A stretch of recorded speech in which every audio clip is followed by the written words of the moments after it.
Cheers buddies, welcome back to Ams and Homes Podcast Season 4. Yes.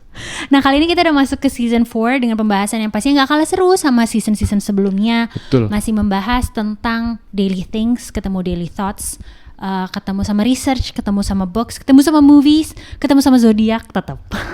Abis ini berubah deh kayaknya. Kenapa berubah? Berubah ininya, bahas zodiak, nggak boleh. Nggak boleh. Tapi kan there are research, science research buat itu. Betul, tapi ya boleh mungkin lain episode. Oke. Jangan lupa yang dengerin buat follow, komen, dan share podcast ini. Exactly. Follow Instagram dan TikTok kita @msandhomes buat dapetin info trivia dalam 1 menit. Top 7 juga. Yes, benar. Jangan lupa juga buat subscribe YouTube Yes. kita. Dan kayak pas kita tayang ini konten kita ada yang baru deh. Kan kita ada yang baru ya? Ada deh, kayak pas tayang. I think so. Yes. Hopefully you yes, like yes, it. Coba dicek. Ntar kalau emang pas lagi dengerin terus kayak sambil dengerin kita terus cek social media kita. Oh iya bener. Iya. Jangan lupa untuk komen di kolom komen Spotify, di YouTube, dan pasti juga sosmed kita. We love to hear from you. Yes. Jadi episode sebelumnya kita Apa? ngebahas tentang gimana ngambil keputusan yang besar. Betul. Jadi dan itu menarik sih, maksudnya buat kalian udah dengerin, buat kalian yang belum dengerin bisa dengerin. Yes. Karena di situ kita lumayan yang reflecting apa ya, hal-hal besar yang ternyata dalam usia kita udah lebih dari 30 ini kita udah ngambil 3-4 keputusan besar gitu. Iya, atau mungkin yang baru sampai 20-an juga merasa seperti itu. Betul. Dan kita kasih tahu juga ya gimana caranya mengambil keputusan-keputusan itu, karena semuanya tuh snowballing, asik. Betul. Iya. Nggak snowballing in a bad way, tapi maksudnya pasti kayak it's canon ya. Bilangnya canon bukan sih, Om? Canon effect. Oh, cannonball. Is it? Iya. Yang kalau apa sih ya canon gitu, kayak dari satu terus jadi ke berikutnya. Iya nggak sih? Iya. Itu di Spider-Verse nggak sih bilang gitu? Aku lupa, tapi ya Atau kayak anak paduan suara canon. Iya, canon bersaut-sautan. Iya, kayak there you go. Iya. Menarik. Yes. Hari ini pembahasannya lumayan relate dengan si ngambil keputusan. Yes. Tapi kita lebih lihat dari angle lain. Angle lain adalah membahas mengenai thinking traps. Thinking traps itu apa? Thinking traps itu kayak jebakan-jebakan pikiran yang secara nggak sadar tuh ngebentuk hidup kita gitu. Benar. Dan seringkali si keputusan-keputusan ini seringkali tuh kejebak sama ini. Iya, si benar-benar. thinking traps ini. Jadi apa ya bilangnya, kayak kotak-kotaknya tuh udah kebentuk. Iya. Aku kan suka bilang, please jebak aku gitu. Tapi kalau ini jangan sampai kejebak. Iya. Jadi menarik banget karena kayak tadi Nahum bilang kan, ini tuh yang membentuk hidup kita. Sama kayak kemarin decisions juga membentuk hidup kita. Nah, thinking traps ini untuk kita mengambil keputusan perlu juga kan untuk berpikir sebelum mengambil keputusan. Pasti kan kita berpikir kan. Iya. Nah, jadi ini tuh yang bisa jadi traps gitu. Bener gak sih yang ngomong? Dan seringkali emang kayak tadi ya, seringkali keputusan kita kan dipengaruhi banyak hal. Betul. Kayak orang lain, kayak apa gitu. Nah, ini tuh adalah bias yang apa ya? Yang mungkin pengaruhnya nggak baik gitu buat pengambilan keputusan kita gitu. Benar-benar. Dan of course ada penelitian di baliknya. Iya. Okay. Mungkin ada mostly nggak baik ya kalau tadi kita lihat ya. Kayaknya kalau bias aku adalah my Ryan Gosling. Aku Anne Hathaway deh. Semuanya ulang tahunnya sama kayak Nahum by the way. Sama Charles Manson. No. Oke. So, dan pastinya semuanya itu ada penelitiannya. Iya. Jadi we're so excited to talk about this karena emang menarik banget karena it's not in your head. Betul. It's all supported by science. Betul. Dan kali ini kita nggak bakal bahas apa sih? Kamu ngomong apa? Aku nggak bisa membaca pikiran kamu. kita nggak bagi jadi 3 part, tapi langsung kita kasih ada 7. Yes, 7 thinking traps. Aku paling suka banget angka 7. 7 ya, David Beckham. Oke. So get your coffee ready. Kita mulai pembahasan kita tentang Clink. thinking trap atau pikiran-pikiran yang menjebak. Jebak aku. Jangan. Kita masuk ke thinking trap yang pertama. Yes. Ada namanya confirmation bias. Kalau pakai kalimat tuh dibilang kita hanya percaya yang kita percaya. Jadi dibilang ini tuh kecenderungan untuk mencari informasi yang mendukung pendapat kita aja. Karena kan emang suka gitu ya, kita kayak kita udah punya fakta sesuatu, terus kita cari-cari yang mendukung itu aja. Betul. Tapi yang bikin bahaya, kita tuh jadi orang yang mengabaikan informasi yang lain gitu, kayak di luar itu. Kayak ini kalau contoh sederhananya, misalnya kita merasa nih rekan kerja kita egois. Nah jadinya tuh kita tiba-tiba kayak mulai berasa, iya nih dia jarang nyapa. Dia tuh emang gitu tau, dia jarang nyapa. Terus juga kalau ngomong kepedean. Terus apalagi Holmes? Kayak karena udah dilabelin, dia ini egois gitu ya. Jadi kita tuh kayak ngelihat apa yang terpancar dari dia tuh hal-hal yang udah kita yakin kalau dia tuh egois. Betul. Terus dia tuh kalau kasih opini kok kayak cuma mikirin diri dia sendiri ya. Betul. Padahal belum tentu kayak gitu. Iya, jadi kayak ada hal-hal yang dia lakukan kita tuh notice-nya dia egois. Padahal ada hal-hal yang dilakukan tapi enggak gitu kan. Atau mungkin sebenarnya dia melakukan itu untuk yang baik gitu, tapi karena kita udah bias nih gitu, jadi kayak kita confirm aja. Betul. Gitu. Nah dibilangnya tuh kalau confirmation bias itu dibilangnya otak kita itu bukan mencari kebenaran, tapi sedang mencari pembenaran. Betul. Untuk mendukung si confirmation tadi. Iya. Mau dikonfirm gitu loh. Iya. Ini ada studi di baliknya, namanya Peter Watson. Tahun 1960. Dia di studinya dibilangin menunjukkan kalau orang emang cenderung hanya mencari bukti yang mengkonfirmasi hipotesis mereka, bukan coba membantahnya. Ini kita sempat dibahas juga di bukunya Think Again-nya si Adam Grant juga deh. Oh gitu. Karena premis besarnya kan gimana caranya kita memikirkan ulang hal yang udah emang kita yakinin gitu. Oke. Jadi emang terus ada juga Daniel Kahneman yang apa judulnya yang Thinking Fast and Slow. Oh iya. Juga dibahas tuh mengenai gimana confirmation bias ini emang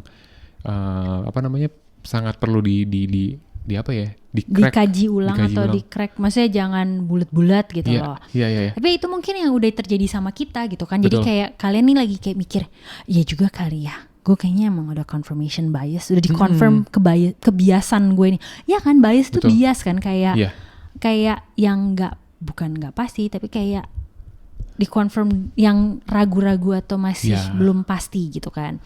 Nah terus ada juga penelitian lanjutan oleh Raymond Nickerson di tahun 1998. Dia juga menyebut confirmation bias adalah bias paling kuat dalam pengambilan keputusan manusia. That is so true. Sebel ya, maksudnya ini padahal pembenaran, tapi jadinya hal yang dibilang paling kuat dalam pengambilan keputusan gitu. Iya, padahal kita mencari-cari pembenaran, bukan mencari sebuah kebenaran. Kayaknya enggak deh. Mungkin dibilangnya A, cuman kayak enggak, sebenarnya dia tuh B. Tapi dari aspek yang lain gitu kan. Nah, mungkin kita bisa share pengalaman dulu apa langsung cara mengatasi Holmes? Share experience dulu ya. Kalau aku, kalau dari tadi kayak ngomong zodiak, karena confirmation bias, including trusting zodiak. Bener.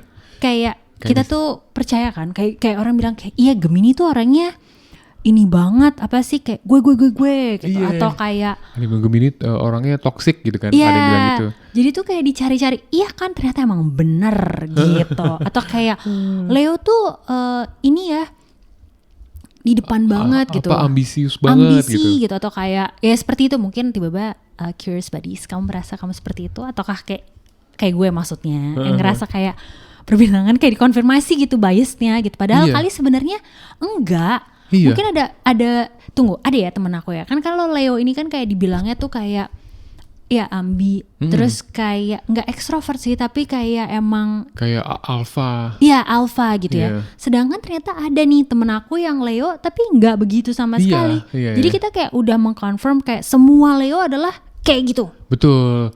Iya. Dicari.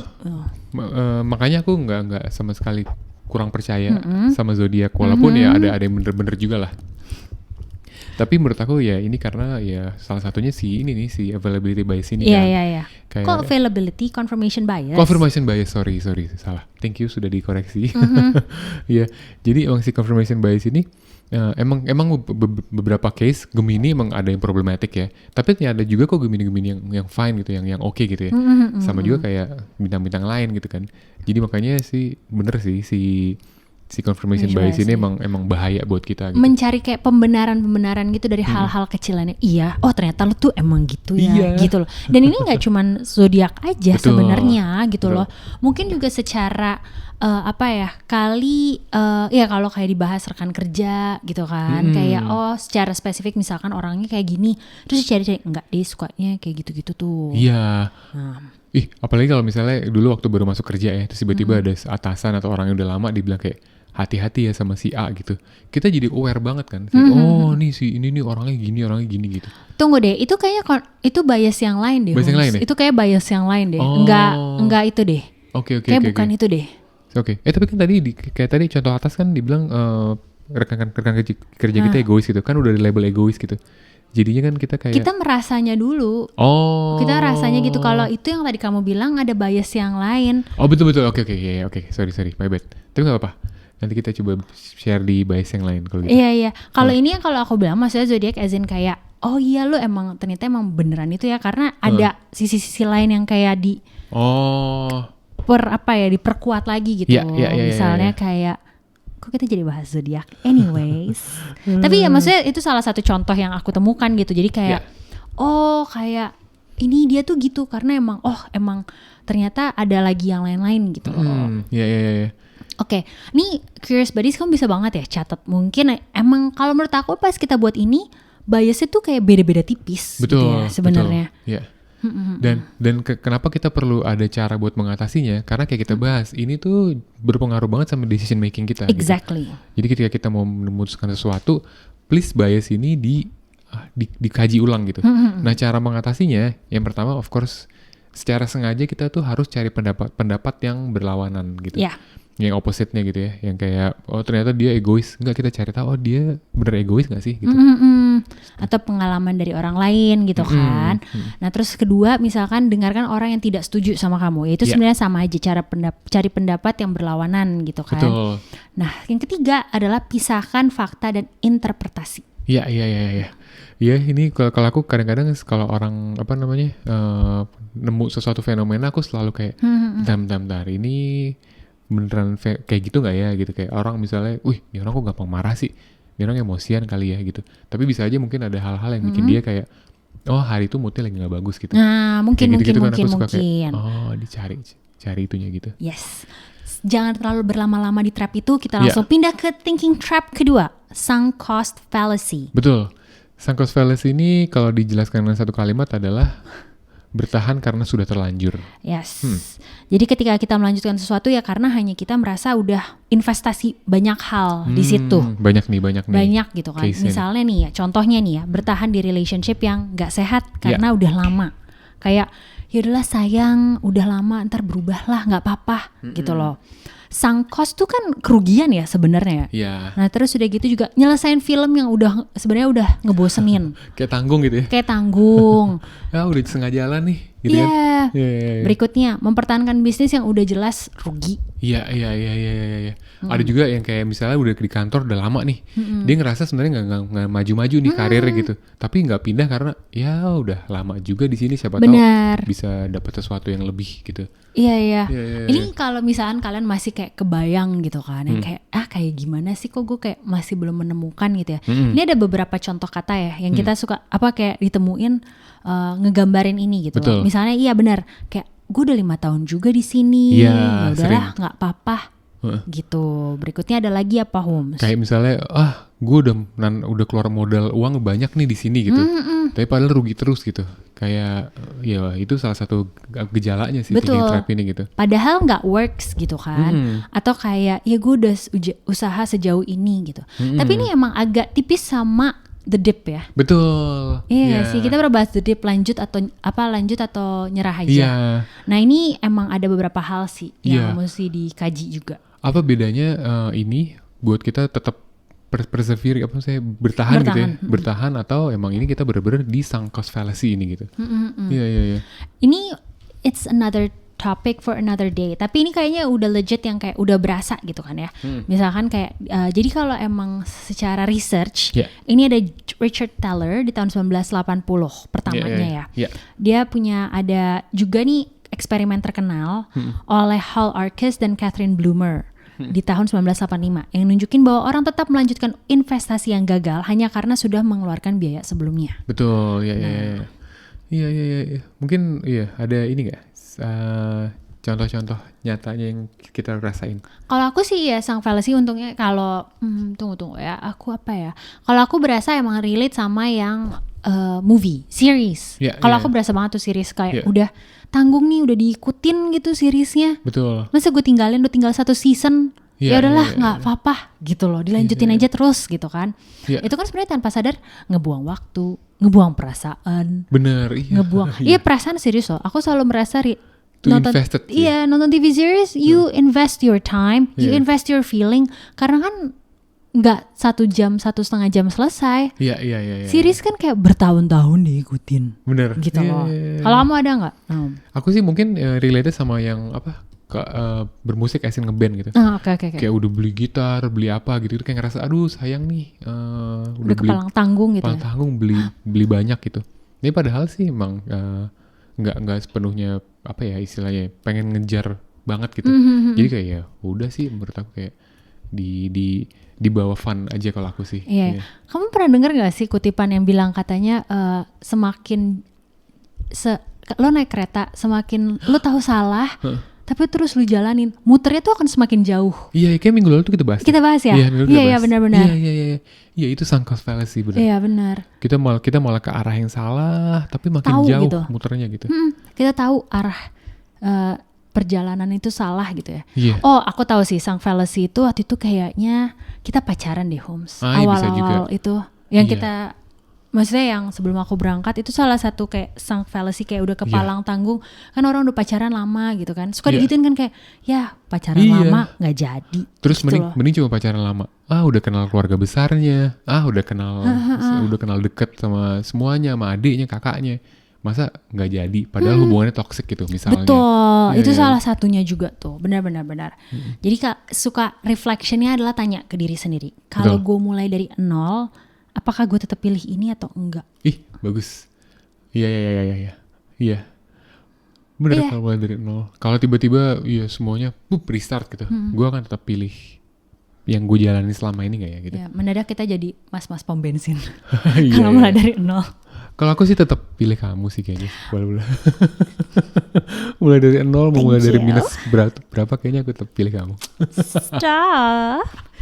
Tapi mungkin itu maksudnya kayak ya hal segala satu mungkin emang harus ada breaknya. Iya. Nah itu yang bisa mengambil keputusan. Mungkin sunk fallacy adalah kayak saat itu kayak let's take a break first deh. Betul. Sebelum semakin jauh gitu. Tapi ntar kalau emang mau balik lagi ternyata pas break itu kayak enggak kok emang ini it's needed gitu loh break itu atau kayak rasa itu try again. Iya. Fine. Yes. Oke, kita ke thinking trap ke 3. Namanya availability bias. Kalau pakai bahasa Indonesia satu kalimatnya adalah yang paling mudah diingat itu terasa paling benar. Jadi emang otak kita tuh by default itu tuh kayak menganggap sesuatu yang lebih besar atau lebih benar kalau dia tuh mudah diingat. Benar. Contohnya apa? Contohnya nih ya, misal kita dengar berita pesawat jatuh. Jadi itu kayak buat kita tuh naik pesawat tuh jadi nakutin gitu kayak enggak mau naik pesawat gitu. Padahal secara statistik naik mobil itu jauh lebih berbahaya. Betul. Dan jumlah kecelakaannya juga lebih banyak. Tadi Nahum udah sempet cek ya berita pesawat jatuh sama orang sakit jantung. Iya, jadi mortality ya, maksudnya tingkat death based on naik pesawat. Jumlahnya, numbersnya. Gila nyata pas dilihat di research tim research kita minta jawabannya alias ChatGPT.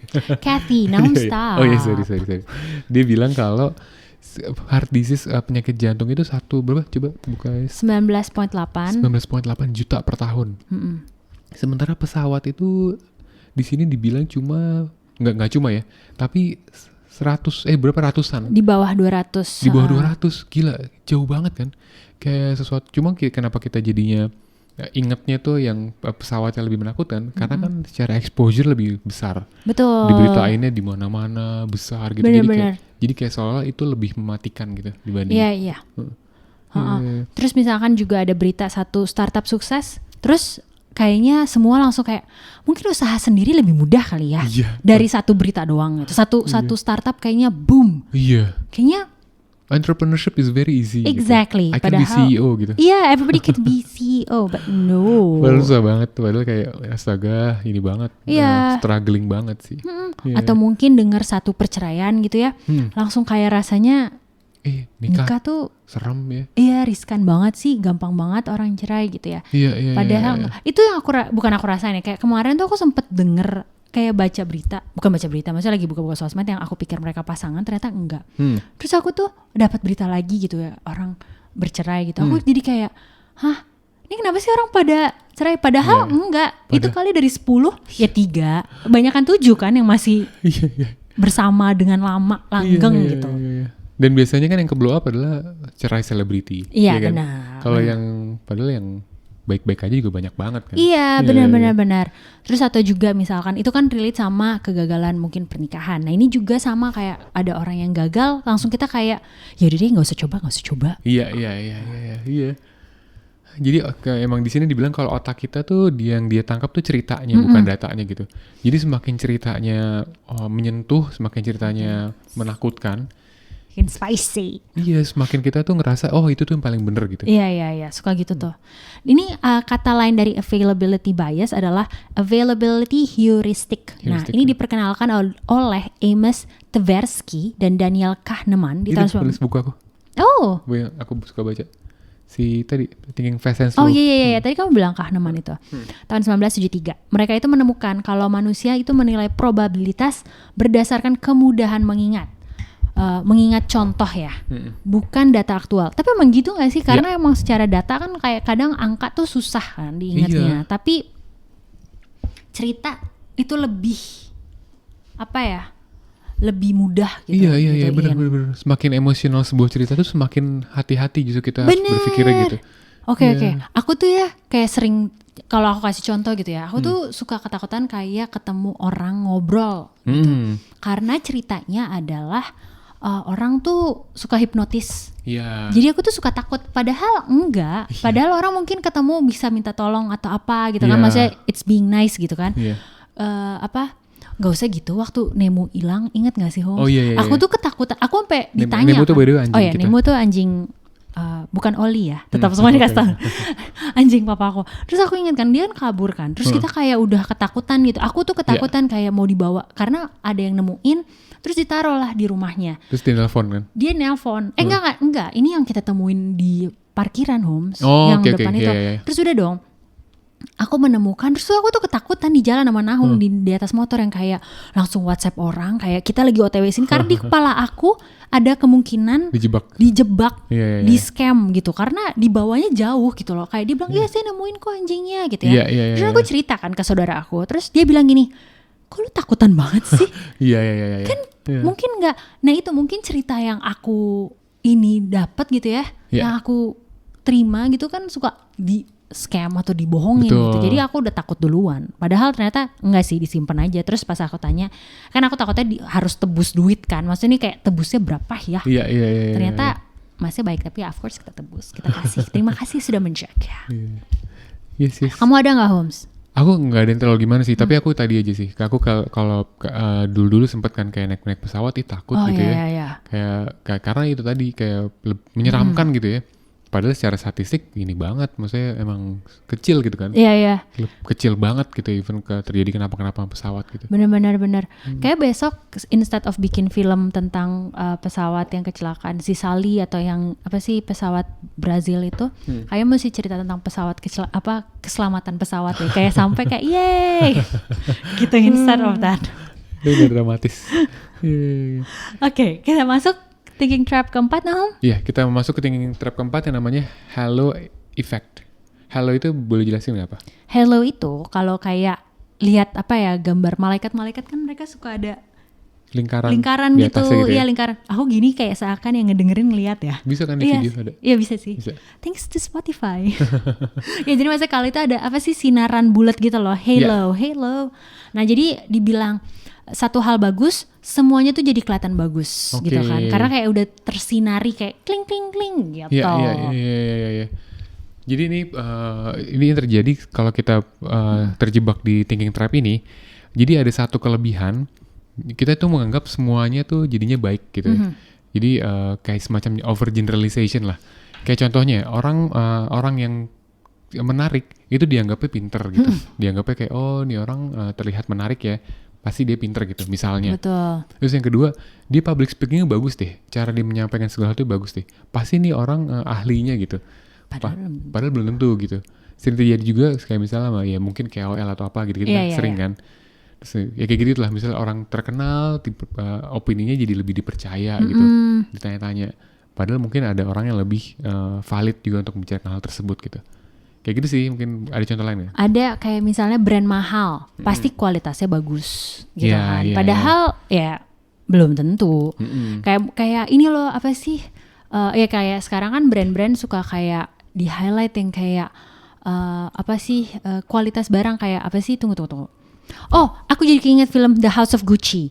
Mereka tuh kan ini banget kan menjual nama Gucci. Sedangkan mereka ada kayak bukan second tapi kayak palsuannya gitu loh, tembakannya. Dia tuh kayak terus si karakternya Lady Gaga, aku lupa siapa, yang kayak lihat nih barang kita dipalsuin, kalau nggak salah karakternya Lady Gaga. Terus dia kayak iya itu karena kualitas dari apa sih, karena brand itu bagus, kualitas barangnya kayak dari Itali kan ketahuan kayak quality gitu kan. Jadi pas dibikin palsu pakai aja nama Gucci lagi gitu. Jadi kayak dipercaya gitu. Padahal ya kalau ini berarti tempelannya. Jadi kayak kesannya kalau udah brand mahal pasti kualitasnya bagus gitu. Nah, ini tuh ada halo effect ini diperkenalkan oleh Edward Thorndike di tahun 1920. Nah, dia menemukan bahwa tentara yang dinilai rapi juga otomatis dinilai cerdas oleh atasan mereka. Walaupun sering nggak ada hubungannya. Iya. Tapi emang itu cara ini sih, cara kita merepresent diri kita juga sebenarnya penting kan. Jadi kayak emang ada orang bilangnya fake it until you make it gitu. Exactly. Ya orang akan lebih percaya ketika kita misalnya ya proper dress, misalnya cara berpakaiannya proper gimana gitu. Jadi akhirnya orang tuh trustnya meningkat gitu ya. Benar. Tapi of course jangan sampai itu jadi si halo effect ini. Iya, gitu. Jadi jangan langsung dipercaya bulat-bulat gitu. Betul. Misalkan kayak siapa ya? Aku kan suka banget Taylor Swift. Jadi apapun yang bilang Taylor Swift aku percaya. Iya. Kayak gitu bener sih. Kayak kalau udah ngefans sama sesuatu. Gitu. Oh, tiba-tiba aku keinget. Aku tuh yang tadi aku bilang, tadi sempat aku tonton itu loh, si Ben McKenzie yang di OC itu, si Gordon. Ini kan dia bikin dokumenter tentang kripto. Terus jadi dibilang ada brand ambassador-nya tentang kripto ini. Jadi brand ambassador ini adalah selebriti. Dan orang karena udah look up sama selebriti itu jadi dipercaya gitu loh.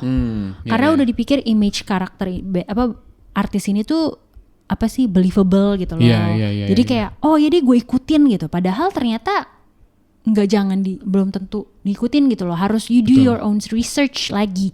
Bukan sekedar karena karena artis ini ngerjain ini gue ikutin gitu. Betul. Jadi yes. Bener, jadi buat biar kita nggak ketrap sama jebakan yang kayak gini, ada cara mengatasinya tuh.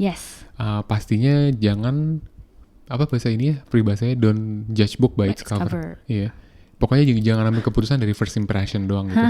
Kalau first impressionnya oke, gali lagi gitu. Maksudnya apa namanya? Apa istilahnya? Kenalan lebih jauh, ngobrol lebih jauh gitu. Ini apa namanya? Track recordnya dicek dulu juga gitu. Jadi kayak emang cari-cari bukti objektifnya. Iya. Jadi gitu bukan cuman kesan pertama begitu mempesona. Betul. Selanjutnya terserah Anda. Selanjutnya cek lagi. Bener-bener ini bagus banget sih. Karena kita emang gampang ya untuk bukan termanipulasi. Tapi maksudnya ya karena halo effect itu kan, karena itu kayak celing-celing kita jadi kayak wah. Betul. Oke, sekarang kita masuk ke thinking trap kelima, namanya status quo bias. Dia tuh kalau diterjemahkan dalam kalimat, kita memilih yang familiar. Ini sering sih. Jadi karena memang manusia itu kecenderungannya emang lebih nyaman dengan yang udah dikenal atau familiar gitu. Walaupun yang baru mungkin lebih baik gitu. Benar. Contoh paling nyatanya adalah kalau kita pulang kantor atau pulang dari mana, kita padahal udah pakai map ya, pakai Google Maps atau pakai Waze gitu. Mereka udah bilang kayak, oh di sini lebih cepet. Jalur yang lain gitu. Jalur yang lain 20 menit lebih cepat gitu.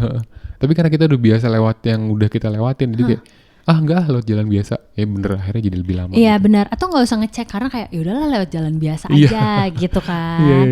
Nah mungkin ini kayak selain contoh itu juga ada kayak misalkan kita ya tetap di pekerjaan yang lama, tetap pakai sistem yang lama, dan tetap aja dengan kebiasaan yang lama karena familiarity gitu kan. Karena emang ya familiarity. Kan ada orang gitu ya, kayak kemarin apa sih kayak aku baca yang bilang ini, gimana mau hidup lo berubah kalau kebiasaan lo masih sama? Iya, kayak mengharapkan result yang beda dengan cara yang sama gitu. Jadi ya artinya emang ketika kalau mau mengubah sesuatu, apalagi decision kita gitu, ubah dari hal yang sederhana adalah ini salah satunya ya. Ya mungkin karena familiar aja, but familiarity is not always good for you. Betul. Yes. Ini researchnya diadakan oleh namanya Samuelson and Zeckhauser. Oke, Samuelson Batak. Harusnya Samuelson ya. Sun. Terus dia nunjukin kalau emang secara signifikan ya dibilang ya. Emang lebih sering memilih opsi default dibanding alternatif yang lebih baik. Sering banget sih nih. Kayak apa namanya? Itu cari jalan. Kayak instead of kayak cari alternatif lain kayak ya udahlah ini aja. Iya. Atau minum obat juga suka gitu kan. Kayak udahlah yang biasa ini gitu. Padahal mungkin kata dokter enggak yang ini lebih bagus gitu loh. Maksudnya atau kayak apa ya pengalaman yang ini gitu baik. Iya. Itu ada cara mengatasinya. Ini dibilang mungkin yang pertama coba eksperimen kecil. Kalau ada sesuatu yang emang kita udah biasa, coba deh. Ini yang dibilang coba sekali-sekali pakai jam tangan di kiri, kanan dan kiri. Kalau kita biasa pakai di kiri, kanan. Ya, benar. Kalau kita biasa sikat gigi pakai tangan kanan, coba sikat gigi pakai tangan kiri. Kayak coba dari hal-hal kecil gitu. Nantinya kita terbiasa sama hal tidak nyaman gitu. Oh betul. Nanti bisa kita bikin luas kayak gitu kita juga bisa sih.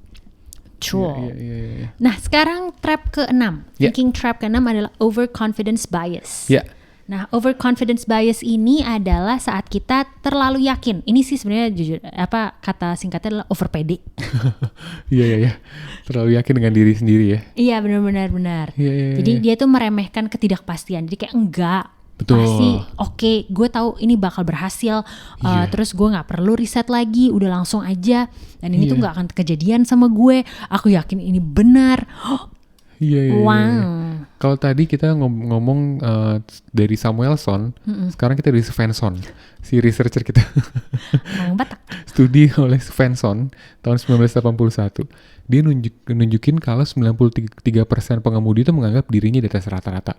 Padahal ya ternyata perilaku behavior pengemudinya nggak bagus gitu. Iya. Nah dibilang juga oleh Kahneman dan Tversky juga nunjukin overconfidence umum terjadi dalam forecasting dan keputusan bisnis gitu kan karena mungkin udah overconfident. Iya. Kayak udah yakin pasti berhasil, pasti ada pemasukannya segini tanpa mengecek riset dulu. Betul. Gitu. Jadi based on your own confidence. Iya. Ini aku ada contoh lumayan real ya. Lumayan real buat si overconfidence bias. Jadi aku tuh beberapa kali kan ngelit tim gitu ya. Dan kita bikin 360 review lah sama-sama seluruh perusahaan gitu ya. Terus ada satu kesimpulan yang mungkin nggak general lah, tapi aku temukan gini si behavior ini. Jadi kita temukan orang-orang yang overconfidence, yang dia menilai dirinya terlalu tinggi dibanding teman-temannya menilai dia, itu biasanya performanya kurang bagus gitu ya. Ini beberapa kali kejadian gitu kayak ini misalnya si A dia menilai diri dia ratingsnya di 4.5, ternyata teman-temannya tuh nilai dia di 3 atau 3.5 gitu. Dari 5 ya, point 5. Dari 5 betul. Nah sementara kebalikannya orang yang terlalu rendah menilai dirinya, jadi seringkali justru malah performanya bagus.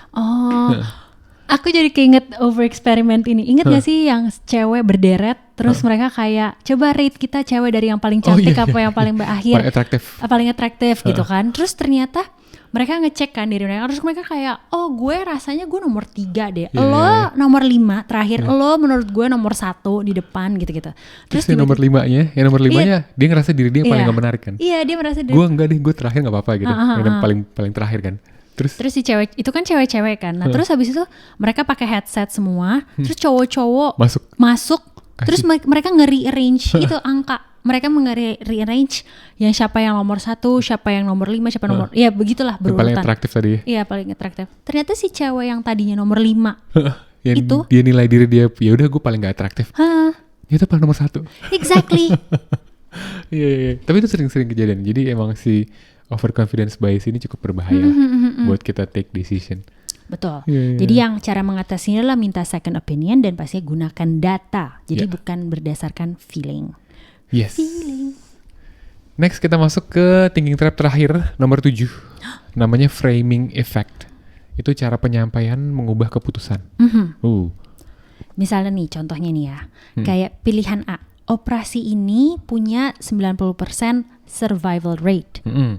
Pilihan B, operasi ini punya 10 death rate. Bayangin kita lagi konsul di dokter, terus dokter bilang gitu, dokter A bilang kayak, oh kamu di operasi ini kamu 90% akan berhasil kok, gitu. Terus sementara si dokter berikutnya bilang kayak, kamu tahu nggak, operasi ini 10% tuh meninggal loh, gitu. Iya. Kayak kita kan akan kayak, yang B serem ya. Iya gitu. benar-benar. Jadi padahal kalau dilihat angkanya sebenarnya sama, gitu. Cuman penyampaiannya aja. Nih misalnya ada contoh lain juga ya. Misalnya makanan ya. Makanan gitu, 80% fat free. Wih, kita kan seneng nih, 80% fat free nih gitu. Terus ya versus 20% fat. Kan kayak what? Of course yang 20% fat gak mau kita ambil lah. Iya, karena kayak what? Padahal sama aja kan secara data gitu. Sebenarnya secara data dua-duanya sama. Iya. Terus berikutnya adalah 95% sukses. Iya. 5% gagal. Iya. Enggak, ini terlalu enak. Jangan. Kayak 95% gagal, 5% sukses gitu. Kesannya kan nakutin kan. Iya. Padahal ya emang ada angka kesuksesannya. Betul. Gitu loh. Iya. Jadi ya emang artinya sebenarnya sama, tapi keputusannya akan beda karena kita membungkusnya dengan frame yang berbeda. Iya. Nah, ini sama nih si researcherin kita dapat dari orang yang sama karena emang mereka berdua nih selalu bikin emang duo researcher ini si Tversky sama Kahneman ini dibilang tentang framing effect ini tentang Asian disease problem. Jadi emang orang memilih opsi berbeda walaupun hasil matematisnya identik gitu. Cuma karena si framing ini berbeda. Kayak tadi gitu ya. Iya. Iya. Kalau aku apa ya? Kalau framing ya, aku kayaknya nggak menemukan itu deh. Anyway, kamu ada nggak? Aku nggak ada yang spesifik sih. Cuma emang aku cenderung ketika dibilang yang success rate ya, aku biasanya akan lebih akan lebih gitu. Oke, lebih percaya. Gitu. Iyalah pasti karena kan framingnya kan baik gitu kan, positif gitu. Curious Buddies, kamu pernah punya pengalaman kayak gitu nggak? Langsung aja tulis di kolom komen. Kita pengen tahu banget. Iya. Nah, ini tuh kan karena emang framing gitu ya. Jadi pasti ada cara, lagi-lagi thinking traps. Pasti ada cara untuk mengatasinya. Betul. Satu adalah ubah framing ke netral. Betul. Gitu kan. Emang kayak coba dinetralkan dan dibandingkan lagi. Yes. Nah, kedua apa Holmes? Kayak emang lihat angka sebenarnya aja sih. Kayak emang maknanya sama nggak sih gitu. Tapi ya akhirnya emang yang kita lihat bener-bener exact numbersnya gitu. Kalau emang ada datanya gitu kan, maksudnya kan ada mungkin yang nggak ada datanya gitu kan, tapi mungkin artinya maknanya juga bisa diartikan beda atau sama. Yes. Yes, this is so interesting. This is so fun. Iya. 7 thinking traps, jebakan-jebakan pemikiran yang bisa kita kaji ketika kita hadapi dalam kehidupan kita. Ya semoga kita tadi udah, kalau emang pas kita masuk ke situasi-situasi tadi, cara mengatasinya hopefully Curious Buddies sudah catat. Jadi kira-kira bisa tuh, ini tuh kayak gini deh. Iya. So that was interesting. Yes. Thank you so much for listening. Exactly. Jangan lupa buat follow, komen, dan share podcast ini kalau kamu suka. Dan jangan lupa kasih rating juga. Follow Instagram dan TikTok kita untuk dapetin info trivia dalam 1 menit. That's it. That's it. Thank you.